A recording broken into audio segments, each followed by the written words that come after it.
and I have been moaning quite a lot, and I feel like I've been vindicated now. Thank you very much, Deagle, for sending me this overnight. It would appear Portugal has had the wettest month roughly in 30 years of prolonged rain. No, not it feels like 30 years of prolonged rain, but it's the wettest month for 30 years, says Deagle. With the evidence there, it's on X, so it must be true. It's awful, but locals, for tourists, it's awful, and for Carl Munson, but locals and farmers delighted. What? I've not met a delighted local. I guess if they are a farmer or if they work for the water corporation or something like that, they might be delighted. They have harvested rain for spring and summer drought. Well, I believe the reservoirs are full now, so full that there's a bit of letting going on, and they're trying the taps. It's amazing, isn't it, when a reservoir, when a dam gets its spigot, its faucet opened, and all the gunk comes out. I think they're doing that down in the Algarve at the moment. But yes, it's not normal. I mean, it's rain. Rain is natural, but this much of it, not so much for 30 years. Thank you very much, Deagle, for confirming what I could feel in my water. How are you doing this morning? Do let me know in the chat. Bon dia, everyone, from Mike and Karen as well in Miranda de Cordova. And thank you. Was it you that invited me to the group over there? Are you like me? Do you belong to groups around the country where you don't live? It's nice, isn't it, to have a little bit of vicarious local pleasure by joining social media groups in other parts of Portugal. I'm in quite a few and I enjoy it, and I like it when they allow me to join. So thank you to the one that is, I think, Lausanne, Miranda de Cordova, and somewhere else. And if you're moving here, and we are talking about the most popular places where people are buying property in Portugal this morning, if you're moving here, it's a great way to put the finger on the pulse of that part of Portugal. And sensible moderators and owners of such groups will allow you to join, and they will trust that your intentions. You go through that whole process, don't you? A bit like saying that you've read the 300 pages of terms and conditions on a piece of software. Yes, I agree to the group rules. I mean, maybe there are people who read those things. I don't know. Are you one of those people? Bon dia, Portugal and Gumpers. This morning from João Ernesto Donot. We've got a great guest on Monday, João Ernesto Donot. I recorded the first episode. It's coming out tonight at 6 o'clock with this man. I'm going to come back to where most people looking to buy in Portugal are actually looking, if I wasn't too clumsy a way of expressing myself this morning. And the bitter debate on the motion of confidence in the government or lack thereof. We'll see if there's going to be an election or not. I think it's become quite a Portuguese thing, as in it depends. I can't get a straight answer on this. Maybe you can help me. But yeah, recorded this last night, the first episode of our first season of six episodes, first season of the Positive Echo podcast, asking the question. And it was Gary Coulton here, it was his dad, who said, what kind of echo will you leave when you're gone? It sounds very gladiator-esque, doesn't it? What we do now echoes throughout eternity. What we do in life echoes throughout eternity. So, I'm sorry to misquote you, Maximus, there, but you get the gist. What kind of echo will you leave when you're gone? What kind of ripples in the pond of life will be your legacy? Talk about legacy media. Well, I think we reinvented it last night, and he's going to be our guest for the session for the Portugal Club Mastermind, the leading lights of Good Morning Portugal and the Portugal Club. We have our meeting on the third Monday of the month, and he's coming along to be our guest. He wrote this book, as you can see behind his bonce there, Gary Coulton's Demons to Champions, How I Fell in Love with My Neurodivergent Maverick Mind. What an interesting fella. And also, John, he's coming to the Storytellers. All roads lead to. There's going to be a day of Mavericks at the Storytellers, where a number of people who are, I suppose, experts in the field of neurodiversity will be coming along to the Storytellers Hotel. And Marco, the owner there, has a special connection to the whole world of neurodiversity. And Gary Coulton, I'll be meeting him in person there, and he'll be running a little workshop on the beach, apparently, as well. So looking forward to that. And we'll be doing an interview with him live on our YouTube channel at 8. And then the mastermind folks can have a private audience with him at 8:30 tomorrow Monday. Next week, what? Was that a little outburst of neurodiversity there? Next Monday, 8:30, the mastermind will be able to be in a private audience with Gary Coulton and ask him further questions that may have arisen from my chat with him. And you can join me, actually, Mastermind Group members. If you want to sign up for that, go to GMP. Actually, no, go to coffee.com/GMP for the Mastermind level. If you really want to get behind what we're doing here at Good Morning Portugal and support us and get a few benefits of that kind. Right. The Bon Dia Daily, then. Let's get back to this story. I said it, didn't I? It's made up. It's a story, but there is some interesting info here that may arouse your interest, pique your interest. Where are most people looking to buy property in Portugal? Let's have a look at this. Especially useful to you if you're one of those people. If you're a gumper to be who's looking and watching the show, looking at Portugal and thinking, where should I buy somewhere to live? I mean, that's useful as well, isn't it, in terms of areas for places to rent as well. The cost of housing in most of the most sought after municipalities exceeds 300,000 euros, reveals data from Idealista/data. Of the 50 most sought after municipalities for buying a house in Portugal, and which have a supply of more than 500 properties for sale, that excludes a few places then. 20 are located in Greater Lisbon and completely dominate the top 10 positions in this ranking.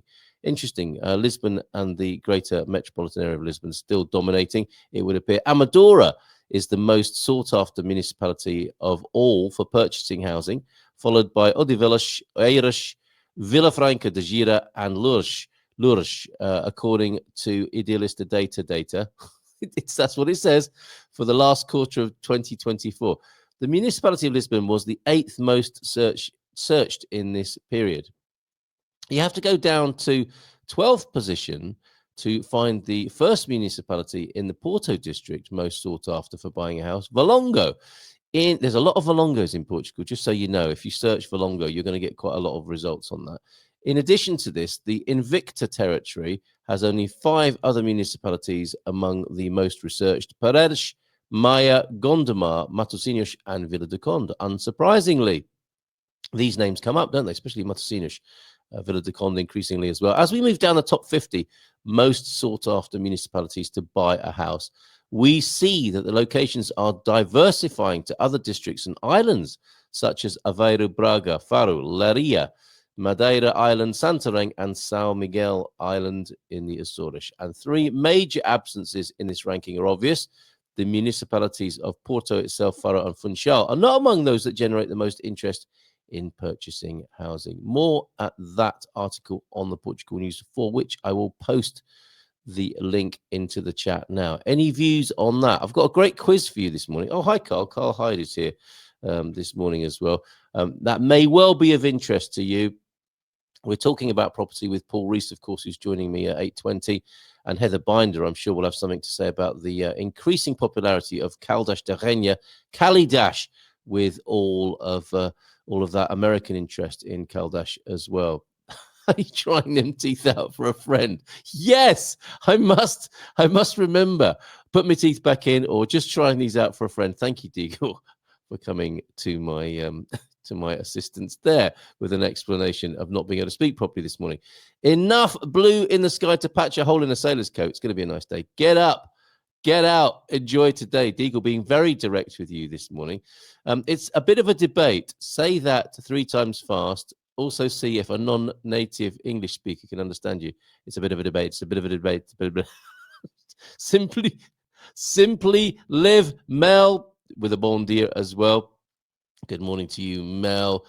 Great to see you, Carl. Gary Coulton seems quite interesting to me. Yes, and you will next Monday if you so choose. Coach Turner, you might like to come along as well. Bon dia, Gumpers. Feliz Carta. Off to visit Norwich today. A couple of museums and apparently some shopping. Get those 3 emojis right there. Right, a little quiz for you before we try and make sense of the election or not election here. And I'm going to bring onto the screen a graphic. This came up. No, not that one. You can go. That's the Portugal News item I just went through. Now, if you go to the Portugal Club, you will see that in a long line, I post up all or many of the memes that we giggle about. Oh, morning, Jess, as well. Hello to you, Jess. Good to see you here. And I've got a long thread over there, and I will put the link to that as well. Memes of the morning is what I've called it. And there's one there that I posted up, to which Antonio F said, "What is that? The dream vacation spot?" Now, what do you think this is? If I blow this up a little bigger, let me give you the link to it so you can have a guess for yourself over there. If you pop over to the Portugal Club, that's the link for doing so. If I blow this up a bit, we've got loads of wonderful maps and memes over there. This being one of them. Excuse me, Jess. I need to take your message off the screen for just a moment so we can see Portugal. Now, you'll see here that clearly the first thing you might notice is that this map is mislabeled. That's not Sweden, that's Italy. That's not UK, that's not Italy, that's UK. Greece, no, that's not Greece, that's Ireland. You'll see here that the names on the map, this is quite difficult to explain. The names on the map describe something in the country that the label is on. So for example, in United Kingdom, they think the answer to this question is Italy. In Portugal, they think the answer to this question is Brazil. A lot of people think Italy is the answer to this question. My geography doesn't allow me to give you further examples. But in Italy, the answer to the question is Sweden, even though a lot of other countries think it's Italy. What is the question? What is the question? If the answer is mostly Italy, if in Portugal it's Brazil, and in Ireland it's Greece, what do you think the question is? We'll come back to that, because when I posted that up, I neglected to say what this map. This is one of those terrible maps. Is it me, or are there more meme maps on social media now than there have ever been? I think that is the case. So what is the question then? If the answer is Brazil in Portugal, Greece in Ireland, and Italy, for example, in the United Kingdom. Favorite place to retire to? Good guess, Deagle. No, it's not that. It's not that. Morning, Pete. Pete will have a stab at this, I'm sure, as well. Nice to be back home, even if it's 5:10 in the afternoon, Japan time. Oh, Gary Coulton, who I was talking about, he had a lovely time. He was telling me about the time he went to Kyoto. He's full of fantastic anecdotes. Naughtiest weather broadcasting. What? What? No, that's not the answer. Is that something you're accusing me of, Peter? Right. Finally, then, this election. Before we speak to Paul Rees at 8:20, and we've got Heather Binder joining us. Heather's got some great. She's got American problems. Yes, let's, Carl. Thank you very much for that, and good for you. No, I don't. Choose the way. Oh, that's another message that's coming in. I'm guessing choose something upbeat. Okay, thank you for that. That's actually from Gary. Now, where's Heather? Heather is going to be joining me at 8:40. She's got American problems like, let's do some things you don't learn until you live here. Silly stuff like locking yourself out and how to work a milk carton. Are milk cartons different in the US? They are. Milk cartons are not a thing in the United Kingdom. In the United Kingdom, we have a glass bottle and it has a foil top on it. And we have to put a little cup over it in the morning because after old Ernie's been, the tits come out and peck the foil. Tits out and pecking the foil. If you've just tuned in, this is the Good Morning Portugal show. Good morning to you. Right. Coach Turner, you think the question is, where do the most immigrants come from? An educated guess there. Where is the mafia from? Oh, my goodness. It feels like I should answer this before it gets any more awkward and difficult. Who makes the best pizza? I'm loving this quiz. Paul, you might not have seen this. He's joining me in a few minutes.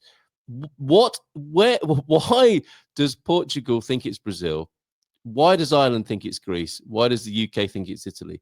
What is the question here that has, let's go somewhere else, that has Italy saying it's Sweden? Very good guesses, everybody. Loving this quiz this morning. Peter, good time to go visit our impoverished friends across the pond with the dollar down 4% yesterday. It's a little bit of a gloat there, possibly. I'm not sure. Interesting to watch it all unfold, though. And where was I? Yes, this election. Okay, let's go to the bitter debate that has been raging in the parliament. Tell you a little bit more about that and try and find out if there's actually going to be an election, or is it still a depends matter, a classic depends matter here in Portugal. Right. I think we're going to go to some reporting from Natasha Don in the Resi for this morning. Bitter debate on motion of confidence signals new elections in May. Signals, let's find out if that's confirmed or not. There's Ventura finding out which way the wind is blowing in the parliament. PM accused of arrogance and haughtiness. Really, in politics? I can't believe it. The afternoon has seen bitter debate in parliament as MPs discuss the motion of confidence presented by the minority PSD-CDS government that seems destined to fail, triggering new elections. According to the latest polls, 70% of Portuguese citizens have said they cannot see any reason for elections over the thorny issue of whether or not... You see, the people don't want it. Well, according to those latest polls, I guess you have to dig a little bit deeper to find out how representative that is. Anyway, whether or not the PM's former business interests constitute a conflict of interest in his current position.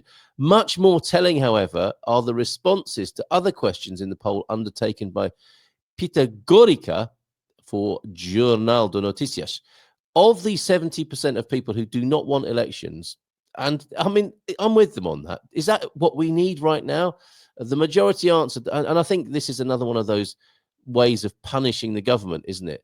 It drifts away from the original stimulus or stimulation for the issue. And like so many things now, it's just a way of punishing governments for people who don't feel like they have much control, I suppose. That would be my view on this.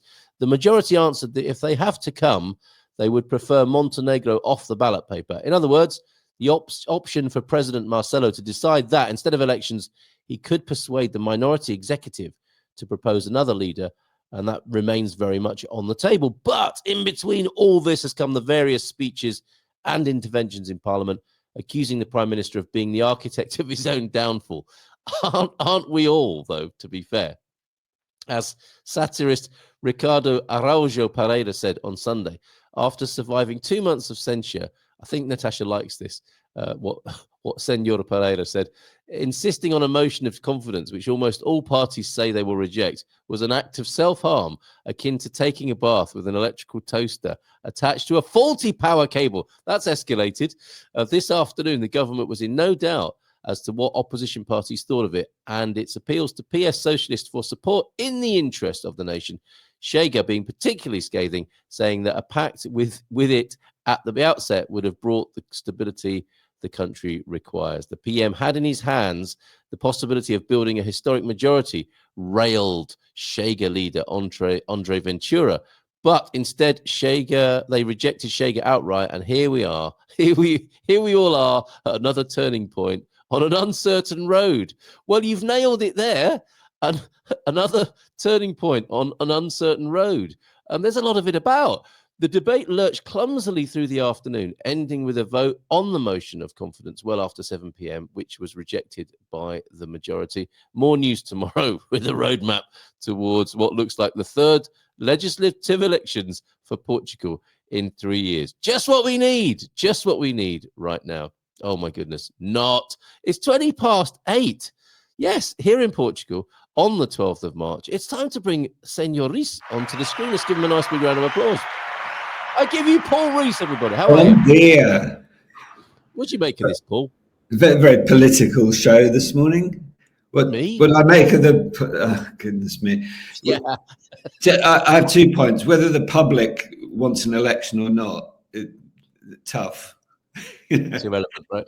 It can hardly be said to have, be worn out by elections every month. So just get on with it. Secondly, okay. It's not Italy. Is that what you're saying? It's not Italy. Yeah, exactly. Yes, okay. The second point is it's up to the president to make sure that there's a stable government, and whatever horse trading needs to be done should be done before appointing the prime minister.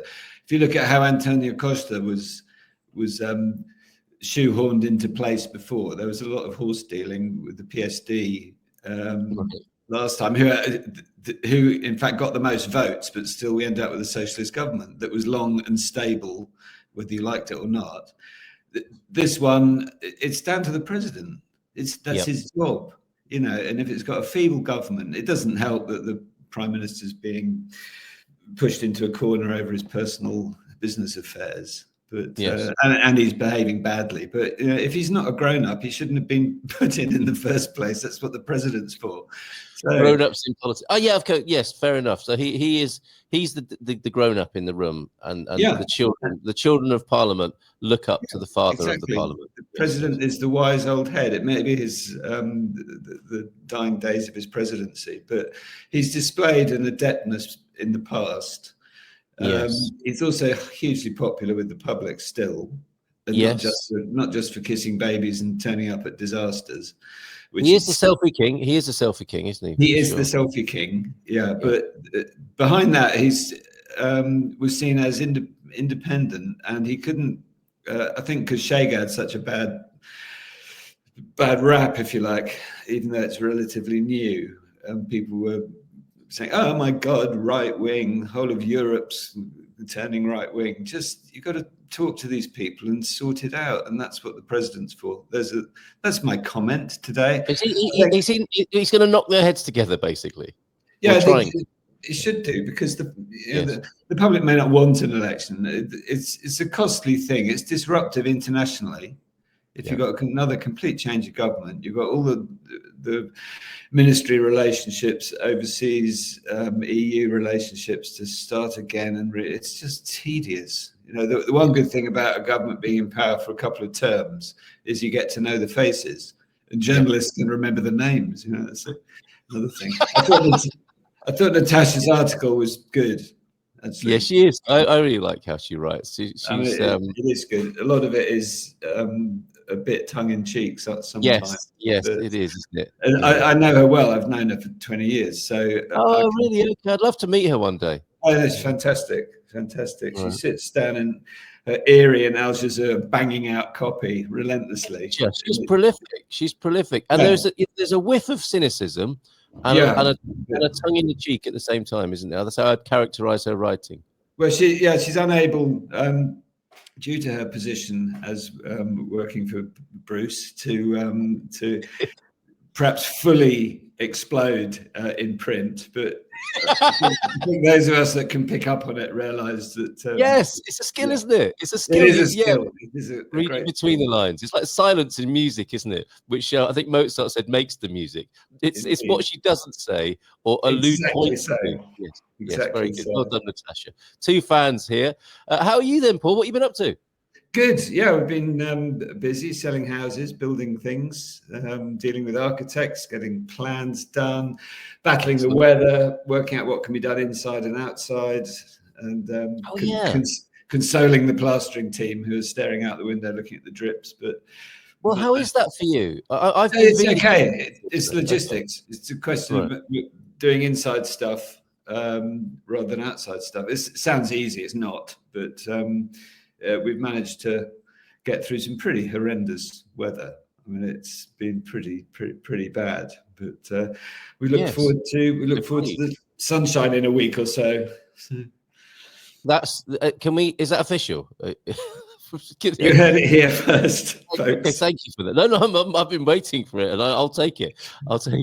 Yeah. Excellent. We've got a little bit of a video. We're looking at a couple of properties. One we both know and love, the Quinta dos Três Rios, of course, in Viseu. And let me just play this video that you sent in to me, and we'll have a little chat about this as well. Great. And anything else you want to bring to us. It's always great fun talking to you on your monthly visits to the Good Morning Portugal show. Let's start with this.